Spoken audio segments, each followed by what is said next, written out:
So hello everyone, welcome again to my YouTube channel Omnan Chemistry. So in my last YouTube video lecture we have discussed about SN1 reaction mechanism. So if you haven't gone through it, you can check it out. The link has been given in the description box. So today we're going to discuss about SN2 reaction mechanism, which is the second type of nucleophilic substitution reaction mechanism. तो पिछली बार की तरह ही आज ही मैंने एक particular reaction लिया है ताकि आप लोगों को SN2 रिएक्शन का जो मैकेनिज्म है उसका जो डिफरेंट फैक्टर्स है वो अच्छी तरह से समझा सकूँ, ठीक है। और आज का रिएक्शन है CH3Br के साथ जब NaOH रिएक्ट करता है तो हमको क्या मिलता है, मिथानॉल मिलता है, ठीक है। तो ये जो मैकेनिज्म है ये मैकेनिज्म वन स्टेप मैकेनिज्म है। SN1 रिएक्शन का जो मैकेनिज्म था वो टू स्टेप मैकेनिज्म था। सबसे पहले स्टेप जो था वो स्लोएस्ट स्टेप था, रेट डिटरमाइनिंग स्टेप जिसको हम लोग बोलते हैं, वो रिएक्शन का रेट डिटरमाइन करता है। तो उस रिएक्शन में क्या होता था, एक इंटरमीडिएट कार्बोकैटायन फॉर्म होता था। और जो दूसरा स्टेप होता है वो कार्बोकैटायन इनकमिंग न्यूक्लियोफाइल को अटैक करके अल्टीमेटली प्रोडक्ट देता था। लेकिन यहाँ पे क्या होता है, यहाँ पे कोई इंटरमीडिएट फॉर्म नहीं होता है, रादर एक ट्रांजिशन स्टेट फॉर्म होता है, ठीक है। तो कैसे फॉर्म होता है चलिए हम लोग देखते हैं। तो ये हो गया आपका मिथाइल ब्रोमाइड रिएक्शन। इसको मैंने वेज फॉर्मूला में लिखा है।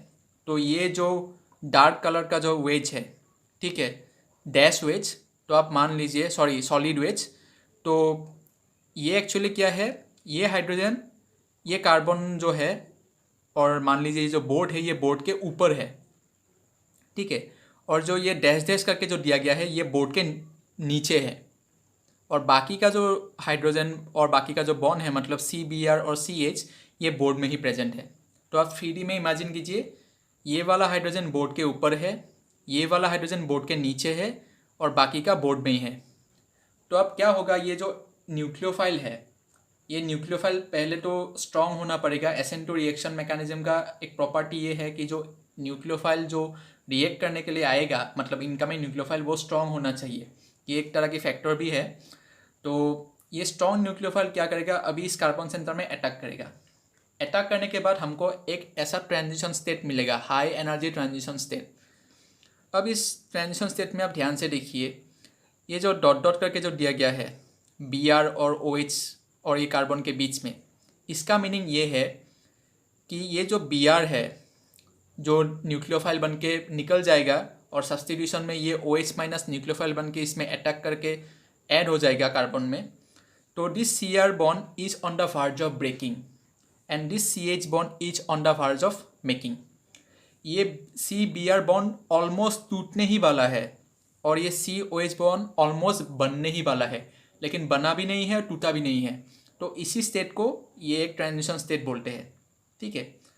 तो इस स्टेट को थोड़ा स्टेबलाइज करने के बाद अल्टीमेटली क्या होगा, ये Br जो कि न्यूक्लियोफाइल बन के निकल जाएगा और ये OH माइनस जो कि इनकमिंग न्यूक्लियोफाइल था ये सब्स्टिट्यूट करके कार्बन में ऐड हो जाएगा और हमको ये अल्टीमेटली प्रोडक्ट मिल जाएगा।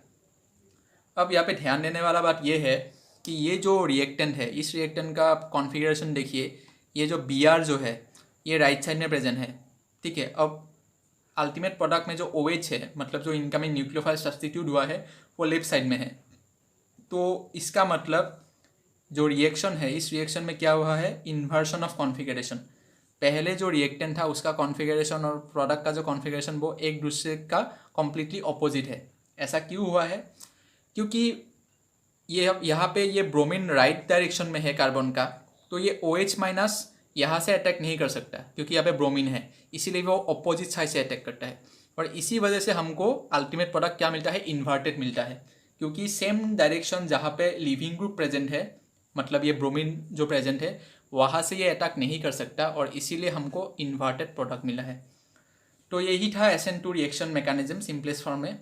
तो इसका जो रेट है ये रेट किसके ऊपर डिपेंड करेगा, ये बोथ मिथाइल ब्रोमाइड और जो इनकमिंग न्यूक्लियोफाइल जो है इसका कॉन्सेंट्रेशन के ऊपर डिपेंड करेगा, ठीक है। तो rate is directly proportional to both the concentration of the methyl bromide and the concentration of OH minus ion, और इसीलिए इसको हम लोग बोलेंगे बाईमोलिकुलर, ठीक है, बाईमोलिकुलर सब्स्टिट्यूशन न्यूक्लियोफिलिक बाईमोलिकुलर। और इसका जो रिएक्शन मैकेनिज्म है वो वन स्टेप मैकेनिज्म है और SN1 में क्या था, टू स्टेप मैकेनिज्म था, ठीक है, ओके।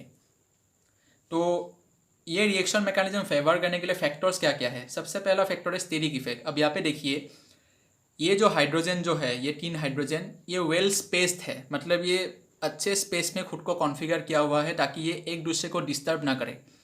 लेकिन आप मान लीजिए अगर मैं एक हाइड्रोजन को रिप्लेस करके यहाँ पे CH3 लगा दूँ, तब क्या होगा, थोड़ा ज़्यादा स्पेस ऑक्यूपाई होगा, तो बाकी का हाइड्रोजन को थोड़ा डिस्टर्ब होगा।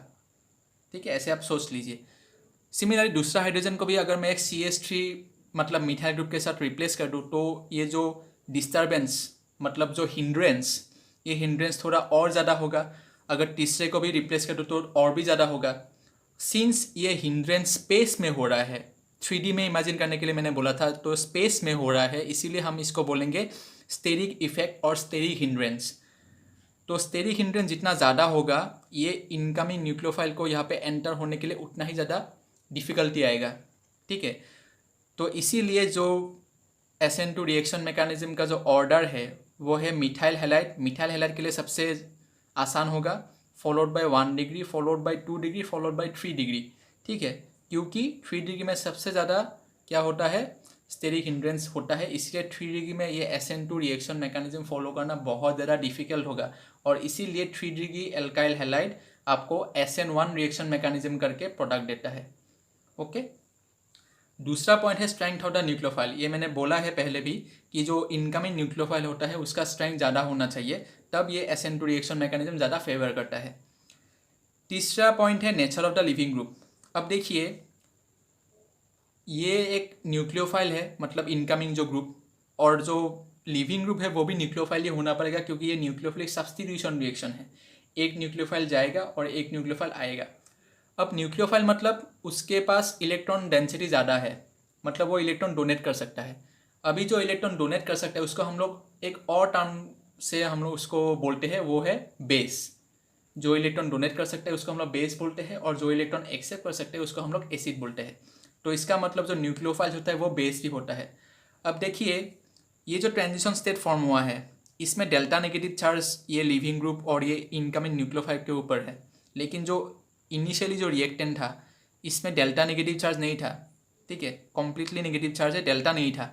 इसका मतलब ये है, ये जो ट्रांजिशन स्टेट जो है इसका पोलैरिटी रिएक्टेंट के कंपैरिजन में कम है। ठीक है, इसका पोलैरिटी क्या होगा, कम होगा।